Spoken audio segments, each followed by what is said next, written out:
What's up, guys? This is Chris Jordan with $500 and an Idea. This series is designed to give you a little bit of a sneak peek of what goes on inside of a tech company, and hopefully maybe inspire you to start your own company, or maybe you can take some tidbits if you're building something already. We don't do it the perfect way, so there's some lessons learned that we can offer you. So what I wanted to talk about today was a lesson that we had to learn that was pretty tough.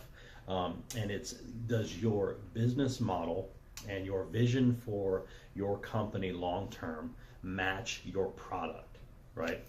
And you would think that, well, it's pretty simple, like, of course, you're building a product, so of course it should match it. But if you're an overly ambitious entrepreneur, and I would like to say I kind of categorize myself in that, your vision is always this grandiose delivery where everyone in the world is using your application, and you're trying to build something to that scale. The issue, though, is that in order to get something to that scale where you're literally delivering this thing every minute of the day, that's where you have to really make sure that can your product and the repeated implementation of that support that type of scale number, right? And I'll give you a little bit of a snapshot of what we've been going through over the last couple of years. Is that our very first versions, this video series called $500 and an Idea, because that's what we started with. Well, that $500 little idea kind of built this early scale application that just we kind of kept coding it as we went, as customers requested stuff. We put stuff in there, not optimal.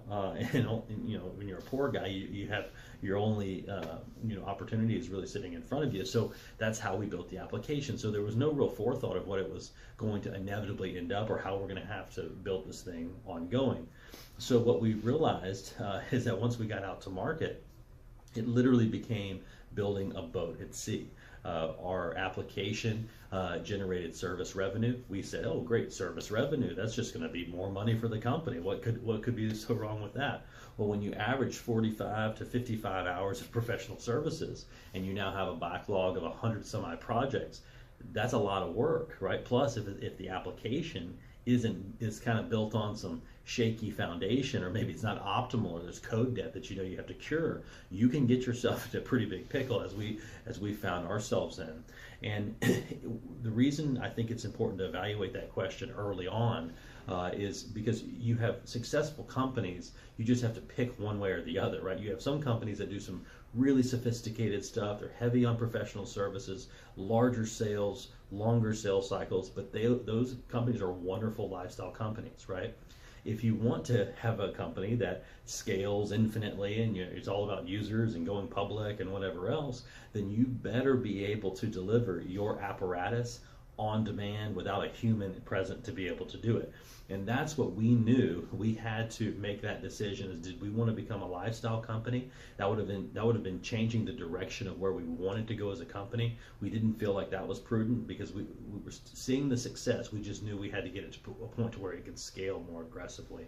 So we went through a pivot. We raised an additional $1.5 million to rewrite the deadgum application. But the beauty of that, and the beauty of a pivot, although an investor would never tell you this, is that you get arguably a do-over, and you get to see all the things, all the lessons learned that you amassed through the first version, and then you say, oh, let's not go do that this time around, right? So you kind of become a second mover to your idea, which is really, really super cool. And if you can pull it off, you kind of get way out in front, and because you have such a wonderful library of lessons and understanding of all the intimacies as far as delivery, things that if somebody just had to build it one time, they wouldn't quite understand. So all of this stuff that may sound negative about pivoting and having to raise more money and changes to your business plan and whatever else, but that's just kind of the normal maturity of an application and as a company, right? You're evolving, and the best companies are the ones that can actually learn from it, evolve, take a few knocks to the chin a little bit, and keep moving.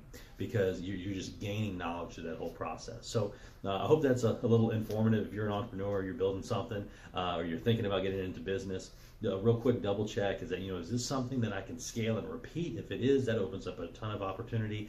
If it's not, then you may want to scale back your vision and get more specific to the feature set and then maybe some nichier markets where that's going to be a value add to the client. You just expect a little bit more money from a sale, a little bit longer sales cycle, and both are successful. And so I definitely wish you guys the best if y'all start your company. Again, this is $500 and an idea. Hopefully this will give you a little peek into what it's like to be in the middle of building a tech company. So yeah, check us out online if you want to. $500 on an idea. www.omnidek.com is our company if you want more information on us. So thanks.